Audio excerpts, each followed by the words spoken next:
Welcome to the Belfry Hockey Podcast. I'm Daryl Belfry, and this is season 3, episode 1.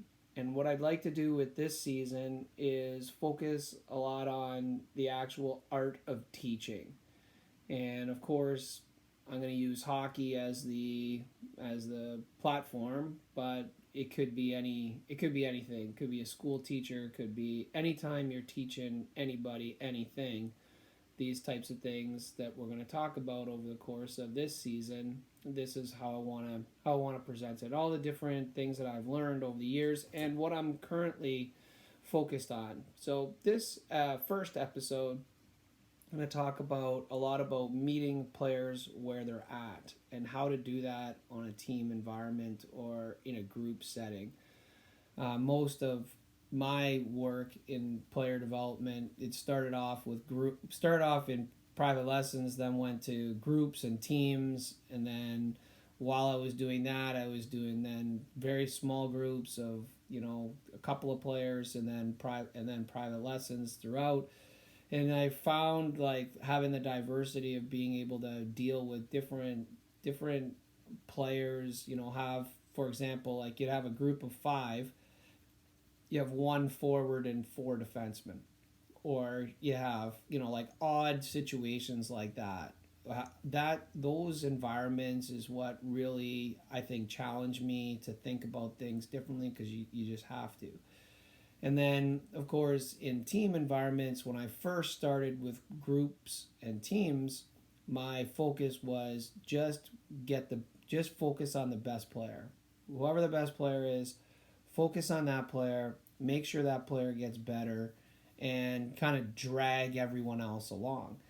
And that I use that for years, and there's some benefit to that for sure. Not just for the best player, there are other players who do benefit from that, but it's not ideal. It's not the perfect scenario. So me, I'm always trying to find different ways to do it better, and best practices for me are the next best idea that makes me better, and and gives me a better chance to have a better and much more longer lasting impact on the players that I'm teaching. So um, one of the things that I want to convey in this first episode is that there are levels to player development and to teaching, and there's levels to everything, but there's real levels in player development. And what I've come up with is kind of 4 general levels. I think there's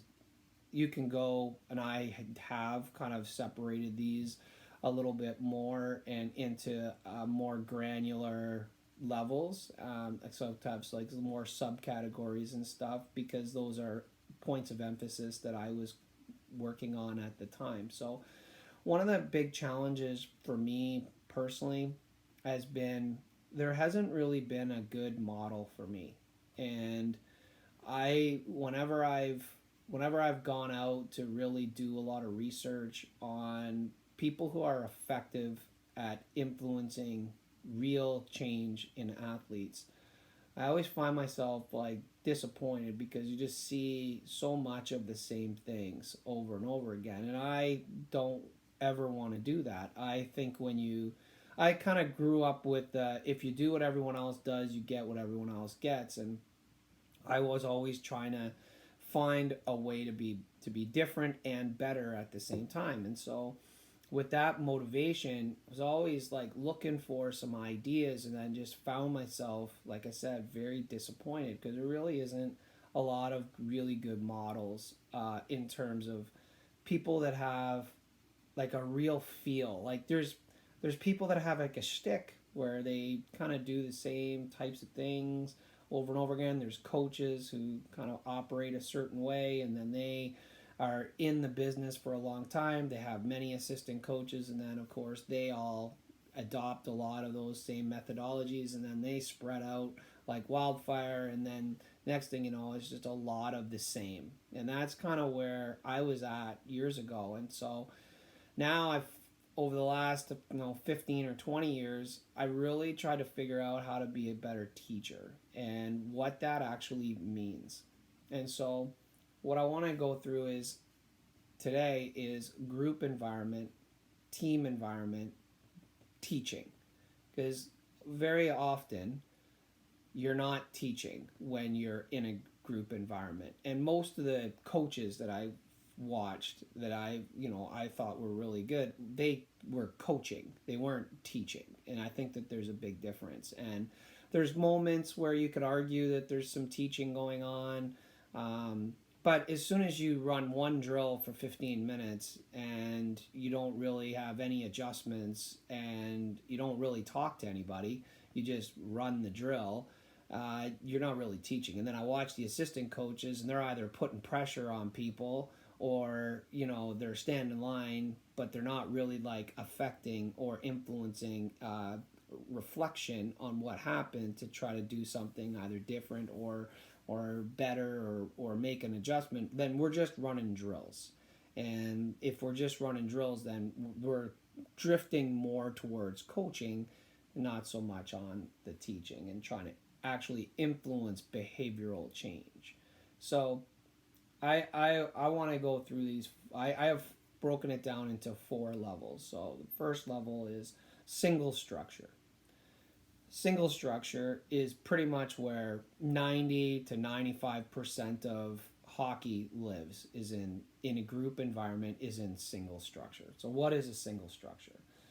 So a single structure is where the drill execution and the patterns of the drill is the actual focus.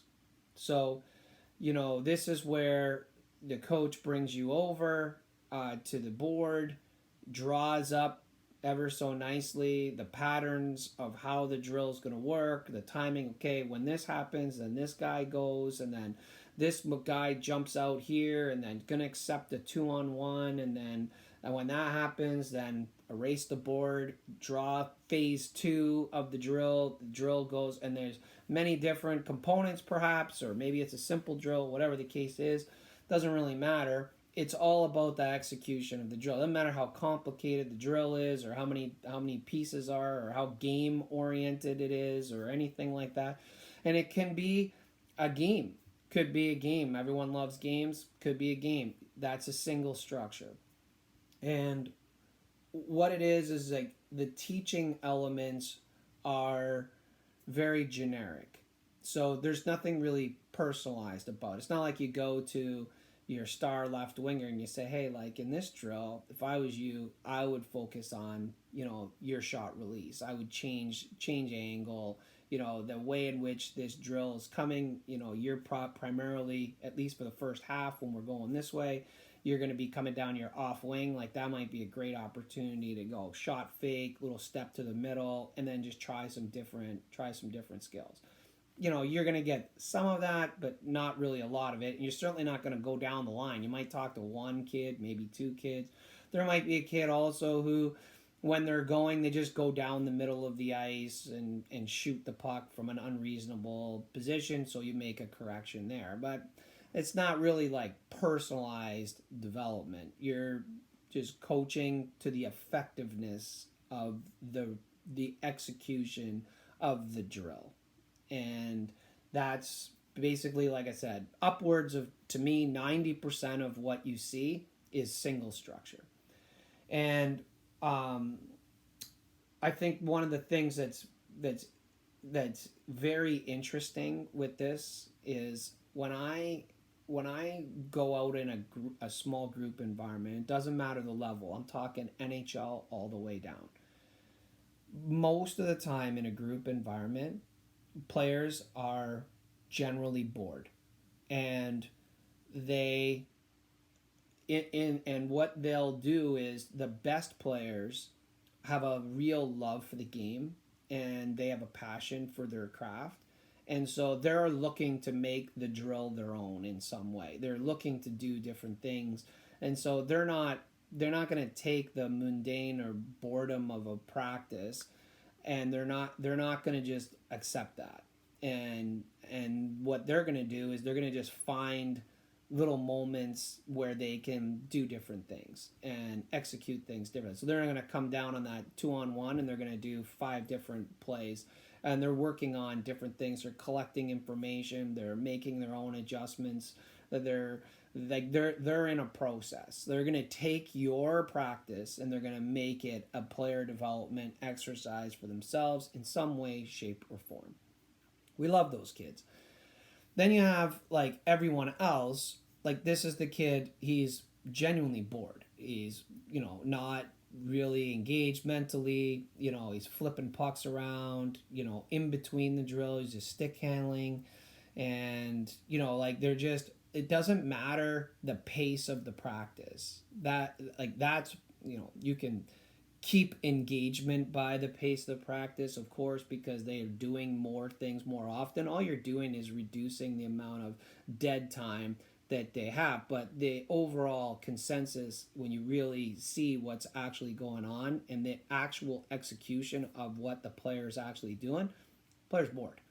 They're not looking, they're not like the first guy we're talking about who's looking to try different things and has all and a clear, like you can see that there's a process going on here. Like they have what you would call elite practice habits. Like they're finding the purpose in it for themselves.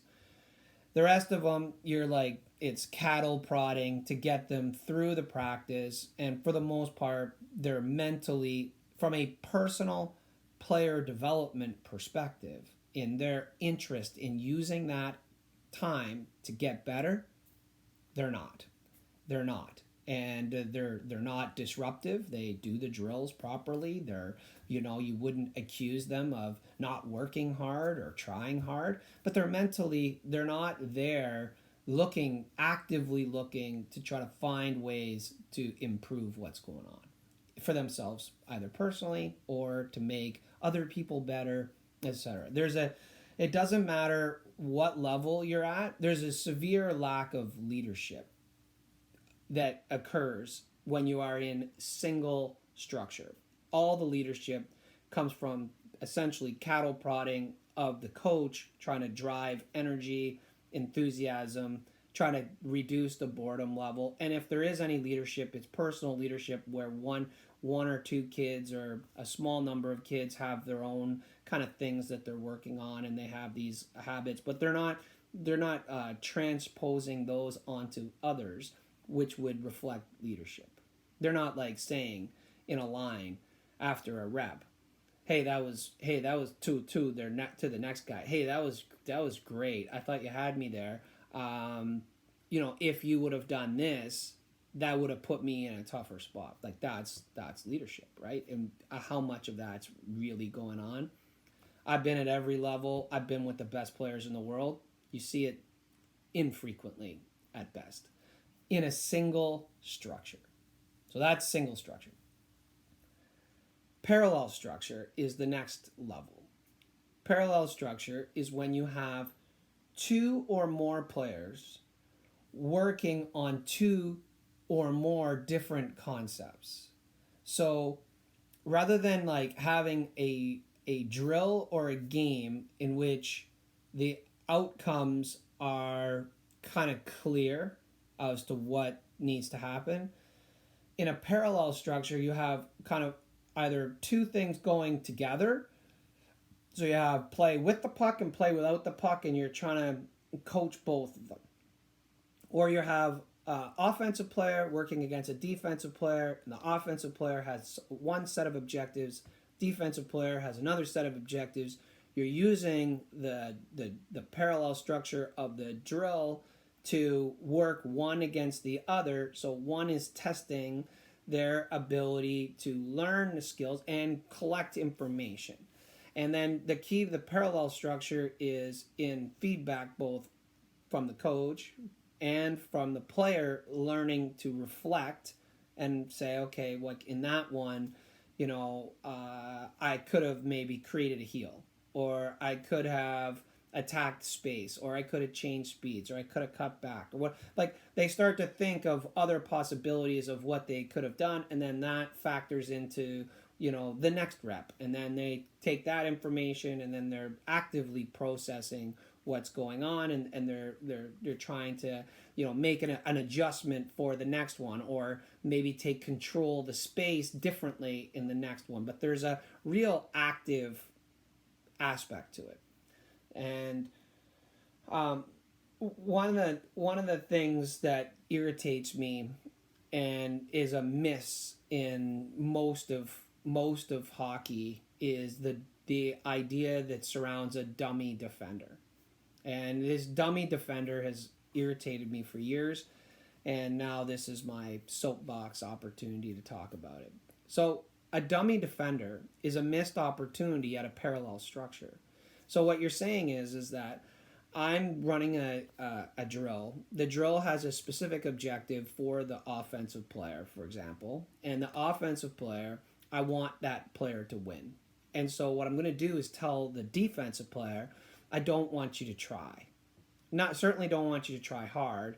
Maybe you're just going to be like a blob presence. You're going to have a stick, but it's not a good stick. You're going to have a body, but it's not really all that. It's limp. You're not really like trying to be hard on it. Your footwork is going to be a little bit delayed. You're not all that committed. So the dummy defender is used all the way through. Like, there's dummy defenders used in the NHL. And it's a missed opportunity at a parallel structure. And when you can have two things working at the same time with two players who have two different sets of skills in which they're working on, and they use the structure to be able to work on it with each other. And there's a missed opportunity for leadership. Leadership, like I said, both kids come back to the back of the line, and the forward says to the defender, "Hey, your footwork there was great. It was crazy how quickly you got on top of me. That was awesome." The defenseman now has a sense of understanding of his effectiveness with that footwork. He starts to reflect on his footwork, and then it might be, or your stick was precluding. Like, that stick was a great stick. It made it hard. I didn't feel like I had any options. That's why I had to cut back. Whatever. They're talking to each other. There's an interaction. That's leadership. There's an interaction. There's open discussion. They're talking about how to make each other better. Hey, you did good at this. If you would have done that, or maybe try this, or whatever. It doesn't happen. It just doesn't happen. It needs to happen more.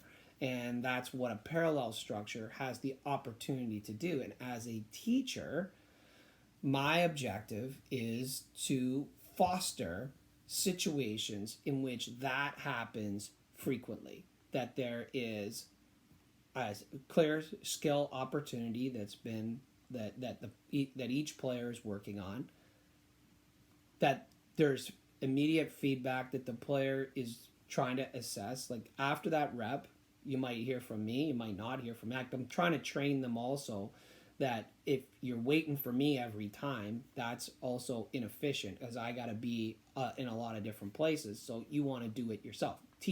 Teaching reflection is a critical aspect of player development that we don't even talk about.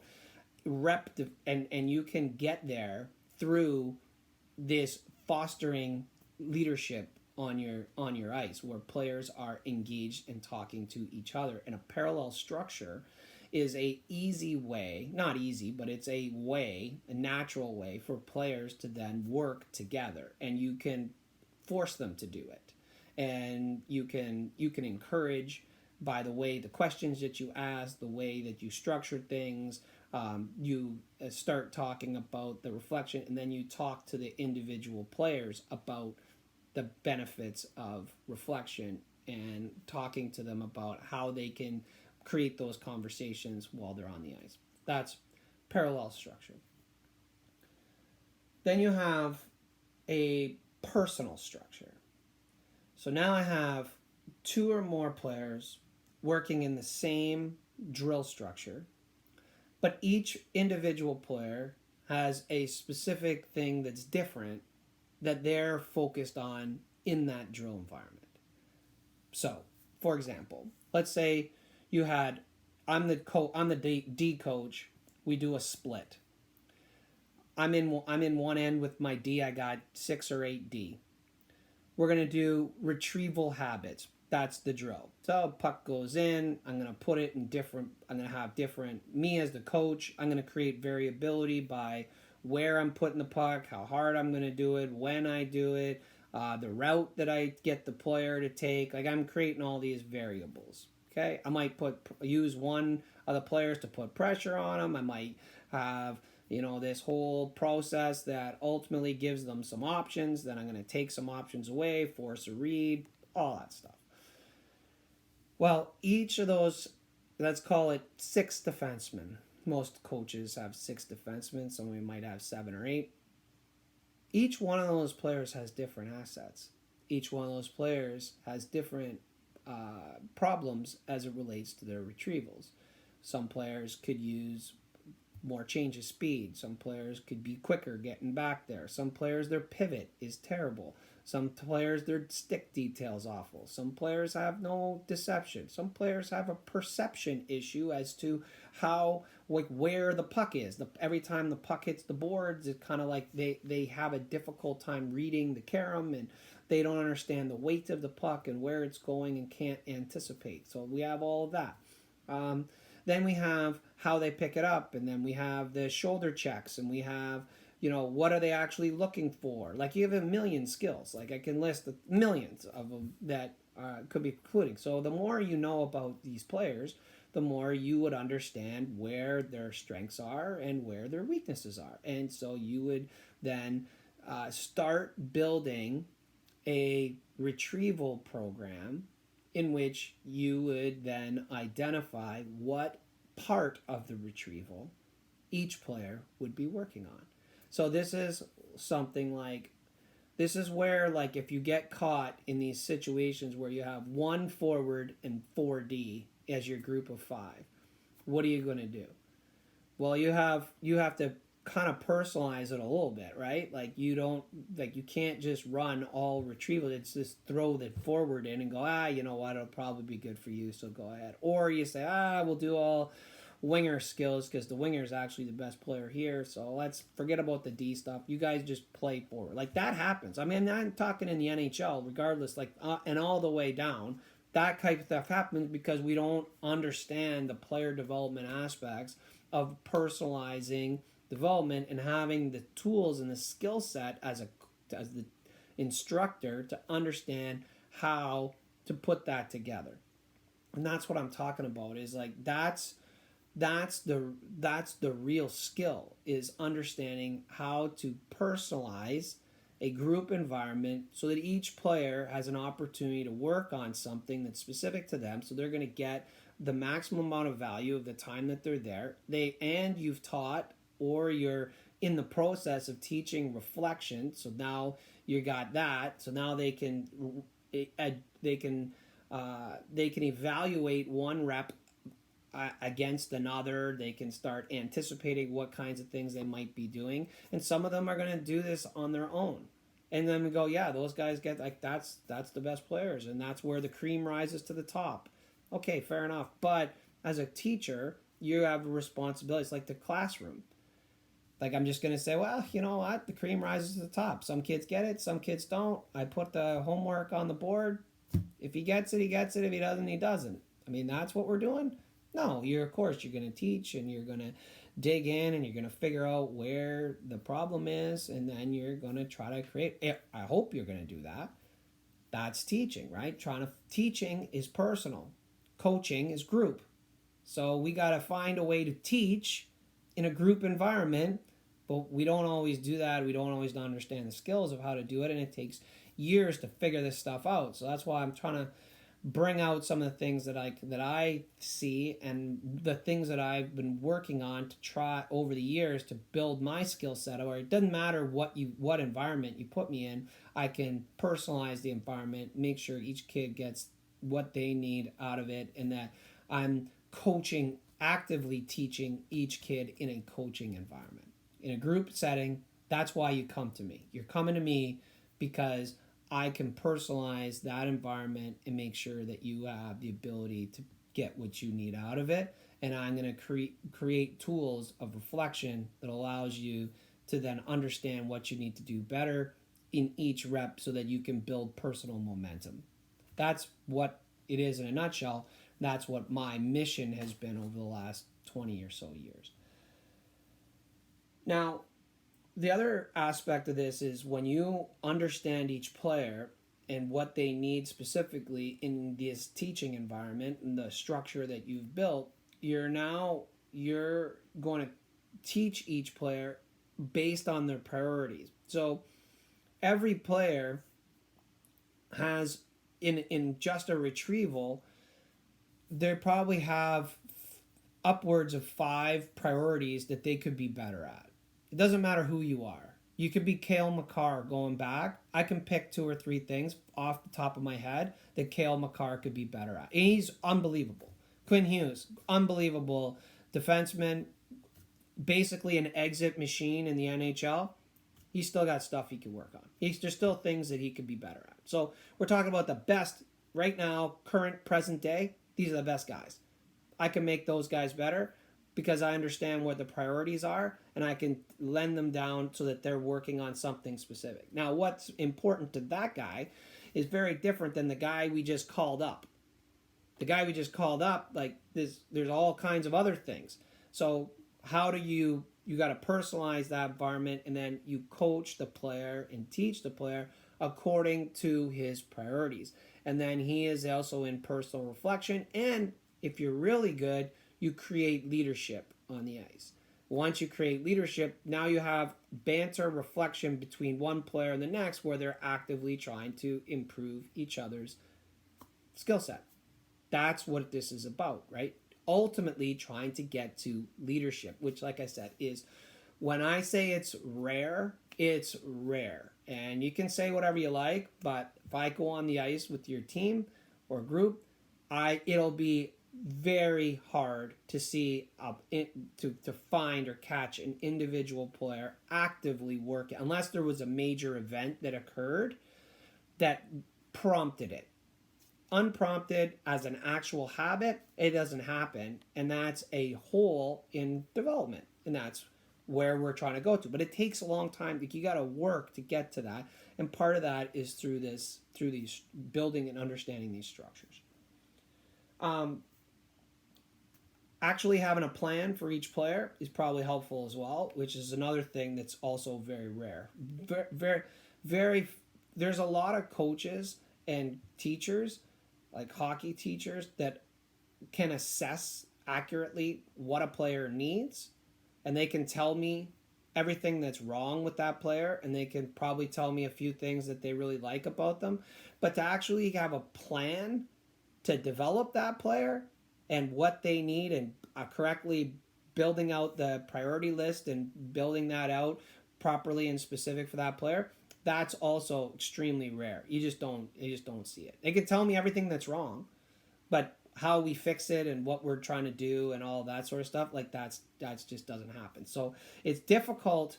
I say that all to say that if you're going to start building a personal structure, you have to not only assess the player to know what their strengths and weaknesses are in these different aspects that you're trying to influence, but then you also need to build a development plan so that when you're there and the drill that you're put together is going on, and you have now 6 kids standing in line and each kid has a different priority, that you know, and you're building each one. You have all 6 balls in the air and you know exactly what you're doing. Like, that takes a long time to understand how to do.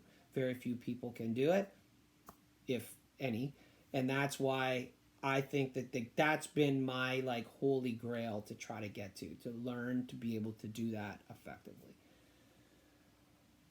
But this, in the personal structure, this is where the practice habits are built, and this is why with the best players over the years, they were bored to tears on the ice because they're so much better than everyone else. The drills are usually, the younger you are, the more unsophisticated the drills are. Now we don't even bother. We just play games. Fair enough. But now the player is left to their own devices. They gotta figure it out. And so the better the player that the player is, the further they are on the achievement gap, then the more bored they are, and then the more impetus they have based on their love for the game to come up with ways to stay engaged. So at an early age, they start to build their own personal structure. They start figuring out. So, like, you'll see a kid who's really good, who's well above the league, who in a practice he might come down and go to his backhand like the entire practice. Like, you'll see him just take like 30 backhands, and he'll just find a way to incorporate a backhand because maybe he missed a couple of backhand goals the night before.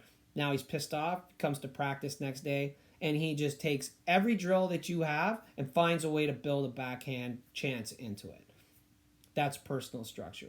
Or, you know what, like, would like to improve his ability to handle the puck in tighter space. So what does he do? On that one-on-one, rather than just go to the space, he pulls over towards the boards, tightens up the space, and works the one-on-one against a defenseman off the wall, and then is collecting space. Like, it's collecting information about how to be better in that space. You know what? Like the spacing, timing, maybe if I pull the puck back, if I protect it now, use my feet differently. These are what the best kids do. But to have a personal structure, first you have to have a plan for yourself, an idea. So a lot of these kids that we're talking about, like, they're watching on YouTube. They watch the NHL players or YouTube sensation stars, and they start emulating that. Every chance they get, they're working on it. That's a kid who's doing a personal structure. Now, what I'm suggesting is that you might have one of those kids, or you might have two of those kids. What I'm suggesting is, as a teacher, there's an opportunity to have every kid have a personal structure, and it's up to you, the teacher, to teach them, one, how to do that, and then once they know how to do it, teach them how to start executing it and create reflection. And then once they have an understanding of how to do that, then you can create first personal leadership, where they know what they're doing and they go out and execute it. But then you also have leadership amongst the group, where two or more kids are interacting together to help build that environment. That's culture. It's culture, environment, whatever. You don't see it, so it doesn't exist. It's not out there. There's a few situations you might have the right kid that does it, but on a team level, there's very, very few, if any, that you would see. And that's why when I'm doing my group environments, whether it's hockey camps or whether it's when I'm working with inside of a team environment, this is the types of stuff that I'm always looking to try to incorporate, because that's what sharpens my skill set. All right, so that's personal skill structure. The last one is interconnected personal structure. So this means it's very similar to the jump between a single structure and a parallel structure in a personal structure to an interconnected personal structure.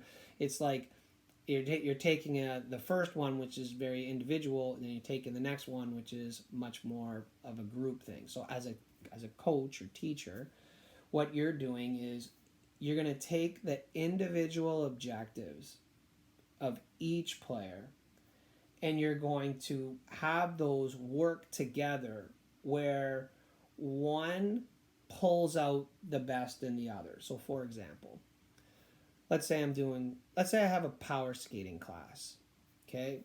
And I have a group, and I split up the group into like groups of 4 or 5. And we have kids, working on whatever the progression is.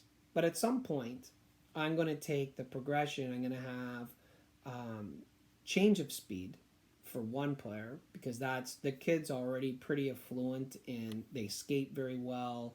They have good acceleration. Problem is like they play one speed. So I want to get them to learn to decel to accel. And the issue with change of speed is it sounds like a great idea, but it's timing oriented. You got to read when to decel so that you can then accel. So the key part of it is the decel to accel. Okay, so that's one kid. Then I have another kid who's working on sheer agility, just trying to stay agile, stay on the toes of their feet. They're trying to make sure that they're light. They might be a little heavy. They're trying to learn to pick them up and put them down and be light and be able to move more effectively and quicker.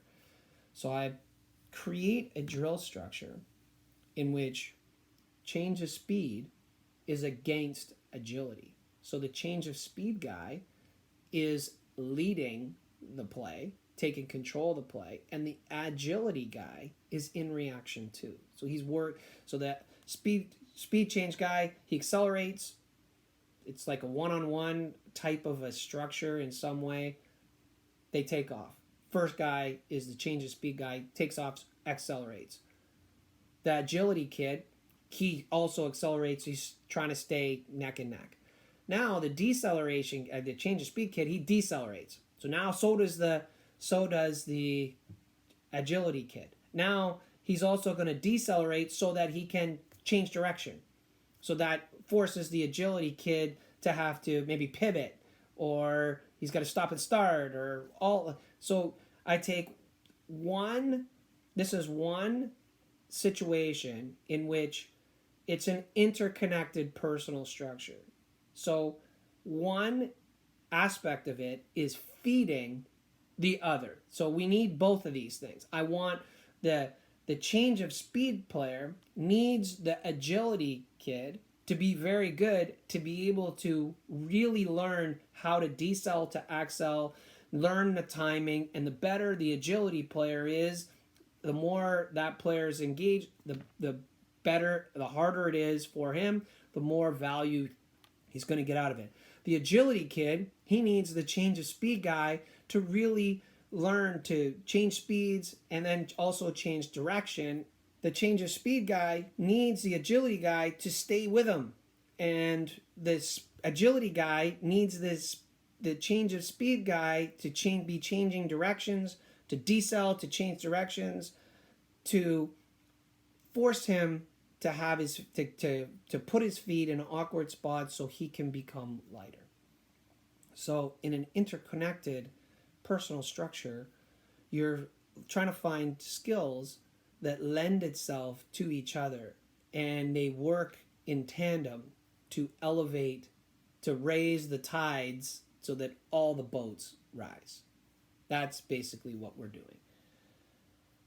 This is the highest level of teaching in a group environment.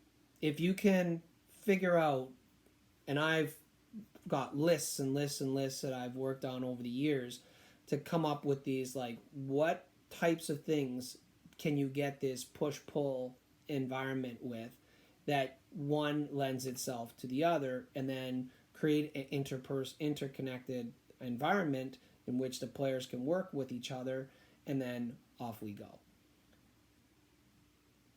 The real skill becomes in the drill or game construction. And this is where, like, there's levels to executing a game. And we now, and this has been one of my arguments for the last several years with this whole influx of, like, well, we just play games. Like, it's just small area games. We drop the puck and we put some constraints on and all good. The odds of kids actually getting better that are not the best players on the team who have the benefit of being able to put together their own personal structure, very low. And that's why with these types of things, you can take your game and you can make it way more effective for every player that's on the ice. And that's what this becomes all about, how to make it for effect. Or any drill, doesn't matter. Like, I know drills, they've kind of taken a big hit because they're not done properly, they're not taught properly, they're boring, and the level of information that can be collected by the player is low.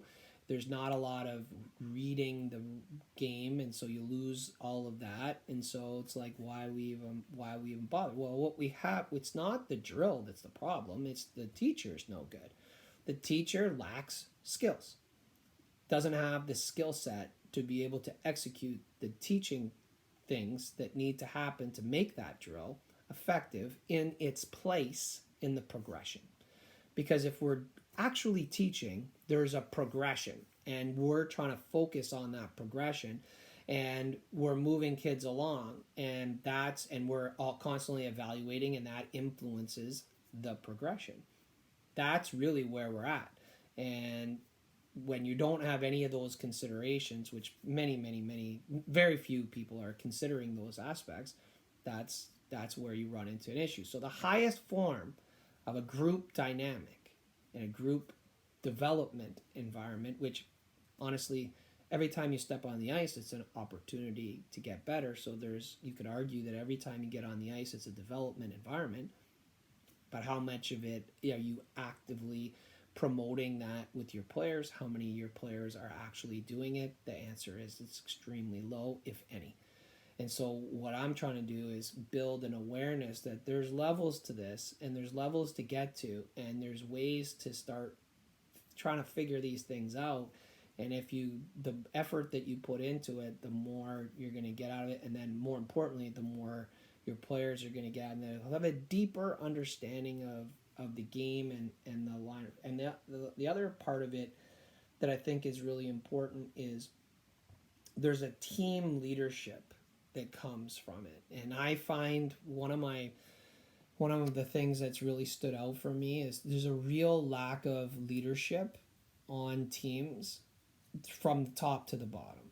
And this is a way of learning to build team leaderships, and everyone wants to talk to me about culture and all this, and then you go and you watch, and it really isn't all that much different than everything else. Like the way it executes and the way it actually is, it really isn't. There isn't a lot of team leadership that's going on, and that's partly our responsibility. If you really want to be an elite coach or teacher, where you're able to really pull out the best in people in a meaningful way, these are the kinds of things that I think become paramount and really important. And if you're really like me, fanatical about the teaching part of it, then this becomes an obsession, and it was an obsession to me. And I think as a coach, like I said, I haven't really got into the how you're going to do it.